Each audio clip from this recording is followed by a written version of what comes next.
how to make this very simple necklace. All you need are a set of pliers, 2 jump rings, any type of little ornament that you're going to put, or a bead. So I'm showing you 2 different types, and I'm using a stainless steel chain. This is very simple, very easy, and very quick. Makes a great gift, as I'm gifting somebody this.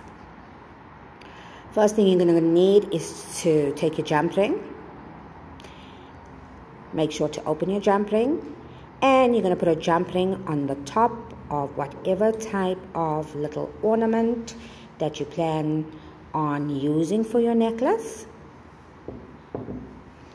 You close it, and you thread the jump ring into, well, you thread the chain into the jump ring, and you put a jump ring on both sides of the chain, just one jump ring, and you thread the ends of that chain onto that jump ring. This takes about 2 minutes flat, this entire thing. And you secure your jump ring, make sure the ends meet perfectly. And that's it. All done. I hope you enjoyed this. Don't forget to like, comment, subscribe, all of the above.